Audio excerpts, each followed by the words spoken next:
Hello everyone, চলে আসলাম একটা নতুন ভিডিও নিয়ে। আর এটা ছিল আমার একটা ভাগ্নির বার্থডে। তো চলে গিয়েছিলাম দিদির বাড়ি থেকে যেয়ে আমি ভিডিওটা স্টার্ট করলাম। আর এই যে লাল ড্রেস পরে একটা পরীর মতন বাচ্চা মেয়েকে দেখলে, আজ তারই বার্থডে।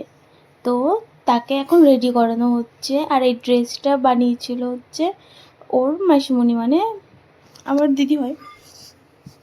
তো ড্রেসটা কিন্তু খুবই সুন্দর লাগছে দেখতে, আর ওকে পরে তো অসাধারণ লাগছে।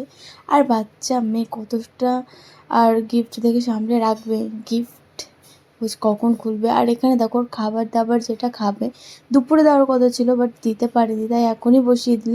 আর ও দেখো কত সুন্দর শান্তভাবে বসে রয়েছে, সেজে গুজে খাবারটা খাওয়াবে বলে একটু আশীর্বাদ করবে এখানে সবাই। এটার পরই কেক কাটিং হবে। আর দেখতে পাচ্ছ কতটা কিউট লাগছে বাচ্চাটাকে দেখতে। আর এটা হলো বম্মা, মানে ওর দিদা। আর এখানে একটা ভাই বসেছিল, এখানে আর একটা ভাগনা ছিল। আর কত সুন্দর পোজ দিচ্ছে, এখানে ছবি তোলা হচ্ছে ওর, এত সুন্দর সুন্দর পোজ দিচ্ছে, দেখতে খুব সুন্দর লাগছে। এখানে সবাই আশীর্বাদ করা শুরু করে দিয়েছে। ওর হাতে একটা ব্যাগ রেখেছে, ওটাতে যে যে আশীর্বাদ করে টাকা দিচ্ছে সেটাও আবার রাখছে। আবার বলছে আমি ব্যাগটা তার জন্যই নিয়ে বসেছি। তো দেখতে পাচ্ছ তোমরা কত সুন্দরভাবে ও বসে রয়েছে এখন পর্যন্ত। আর পাশে ওটা হচ্ছে দিদি, মানে পুচকিটার মা। আর এখানে কেক কাটিং হবে, তার জন্য কেকটা নিয়ে এসছে এই দিদিটা, যাকে দেখতে পাচ্ছ এই দিদিটাই করেছিল কেকটা, নিজে বানিয়েছিল। আর ড্রেসটাও এই দিদিটা বানিয়েছে। তোমাকে বললাম যে ওর মাসিমণি ড্রেসটা বানিয়ে দিয়েছে, সেই মাসিমণিটা ওটা। আর এখানে দেখো কেক কাটিংও শুরু হয়ে গেছে, সবাই এখানে চলে এসছে। আর ওই যে যেটা দাঁড়িয়ে দেখতে পাচ্ছ কেকটা কাটিং করালো, ওটা হচ্ছে জাইবু। আর জিজুর সাথেই মানে কেকটা কাটিং হলো।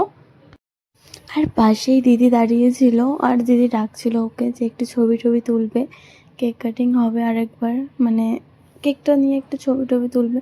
তো বাচ্চা মেয়ে কতক্ষণ আর থাকবে ও ড্রেসটা পরে। আর গরম গায়ে প্রচণ্ড গরম পড়েছে। তারপরে ও এখানে ছবি টবি তুলছে, এখানে কেকটা খাওয়ালো। আর কেকটা খুব টেস্টি ছিল, বাড়িতেই বানানো, এই দিদিটা বানিয়েছে কেকটা। ওরও সারাদিন কাজ করেছে, কেক টেক ড্রেস খুবই। তারপরে সবাই মিলে চলে গেছিলাম খেতে এখানে উপরে। তো বেগুনি ছিল, সাদা ভাত, ডাল, একটা মিক্স সবজি, কাঁঠাল চিংড়ি আর চিকেন ছিল। তো আর মিষ্টি পায়েস ছিল, হ্যাঁ। তো সেগুলো খাওয়া দাওয়া করছিলাম। এখানে দেখতে পাচ্ছ সব দিয়ে দিল এক এক করে। তো খাওয়া দাওয়া করার পরই বেরিয়ে গিয়েছিলাম, বেশিক্ষণ থাকিনি। সো আজকের ব্লগটা এতটাই, বাই বাই।